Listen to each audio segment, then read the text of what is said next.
I had a comment just a little while ago on my best bushcraft knife that I filmed over 2 years ago. So we're going back a ways. But LC0213 said, okay, I get that a person should be comfortable using their knife, but you can't honestly expect people to believe there isn't one knife that works better for bushcrafting than another. What are you going to do with a 2-inch lockback for wood processing? You even have a box cutter laying there. I don't believe for a second that a perforated box cutter is going to be sufficient wilderness knife. I get your point, but I can't take it seriously. Well, I'll just call you LC. I hope that's all right. LC. Seriously, yes, I meant that. There is a gentleman out there who goes by the name of Tinny, who is Mini Bull Design is his channel. And Tinny carries nothing but a perforated box cutter because he goes ultralight, and that's what he uses. He does not process wood. He does not do other things because he uses an alcohol stove. So it depends on what you're going to do, quote, in the wilderness. It depends on your skill levels. Now, I'm 46 years old. I've got military experience, and I've got civilian experience. I've done over 20 some odd years out in the bush.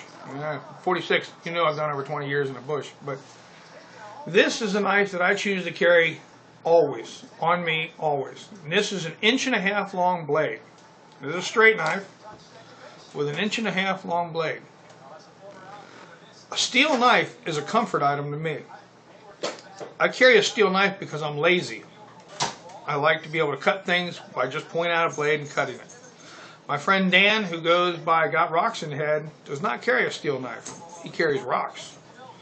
He will use a sharp piece of chert or jasper or something else, and he does all his cutting, including skinning out an over 6-foot lion. Yes, he took a, what do you call that thing, a panther, a lion, whatever you want to call it out west, a mountain lion basically. He took a 6-foot mountain lion and skinned it out with rock. Okay? No, he didn't kill it with the rock. He shot it, but he did skin it with the rock. So he carries that rock and processes almost everything he does with that rock instead of a knife. Now, one knife better than another for wilderness? Well, it depends on your skill, depends on your abilities, depends on what you're comfortable with. My comfort level is, I carry this all the time and I can get by with this, but my comfort level is under a 4-inch knife. 3 3/4, 4-inch knife. I carry a Rat 3. I also carry occasionally I carry, a Mora. I had to think there for a moment. Sorry about that, brain fart. I had to carry a Mora every once in a while, which I keep in the car all the time. Now, both of those blades, the Rat 3 and the Mora, are under 4 inches. I can do everything I need to do. You said processing wood. Well, I have never had to process wood with a knife. Okay? Sometimes I go out and I take a saw. Sometimes I go out, I take a tomahawk. Now, I usually don't use either one of them. Most of the time I go out, I don't take either one. I just take my Rat 3, and that's it. And when I take the Rat 3, I do what I normally do, and that is, if I need to find dry wood, I will scrape down a few layers and get the inner bark and go that way. Or, as you said, processing wood, I usually collect squaw wood. I'm not cutting down trees. I'm not splitting logs. I'm not doing anything else like that. I'm picking up the trees that are on the ground, the branches that are on the ground, dead standing wood that I can snap over with my arm. I can put a tree between 2 other trees and lean against it and snap it off. I don't need to saw, cut, chop, or anything like that with a knife or other things. I can get by with just a blade. Mankind has done it for many years. And a stone axe sucks. I really got to tell you that. A stone axe sucks to use. And, I've used one. It's not the greatest thing in the world, but it works. If you really need to, you can go that way. If you really need to process wood, I suggest a saw, an axe, a tomahawk, something like that. My views on batoning a knife, to me that's a no-no. That's just the way I was trained. I might be old school, but I don't baton a knife because I need that knife for small cutting, for camp chores, for other things like that. And if I subject that knife to batoning into a tree, there's too many chances, and I've seen it too many times, where you will hit a knot and you will bend your blade. You'll roll the edge of the blade, or you'll hit an old bullet in a tree, or a piece of fencing in the tree, or somebody just had one on YouTube. They found a tomahawk head in a tree, buried in a tree where the tree had grown around the tomahawk head. So, I mean, there's too many chances out there that you would ruin the one thing that you were going to depend on, your knife or whatever you're going to take. And to me, you know, yes, you can use a rock, and I have, but this is a comfort. I would rather grab this and use this than I would go out and break a flake off and use that rock and go that way. So, is there one knife that I would suggest over another? No. I have seen too many times, my question to a lot of people is, oh, I've got this knife, and this knife does this, and this knife does that, and it cost me $100, $200. You know, I've seen $600 knives. Question is, will that knife do anything more than a $10 Mora? What's it made for? It's made to cut. Okay? Sure, you can get great big chopping, lopping knives and everything else, but the main function of a knife is to cut. We're not talking swords. We're not talking some kind of gigantic battle axe thing that you're going to take out there and carry around.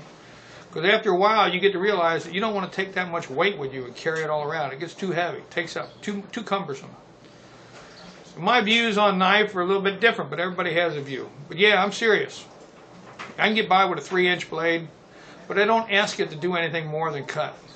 I'm not splitting things and doing stuff like that. And as Tinny does with the razor knife, he cuts things, string, material, stuff like that, but he doesn't process wood. So a perforated razor knife works just fine for him. It all depends on what you use that knife for, my friend, and it all depends on what your levels are with that knife.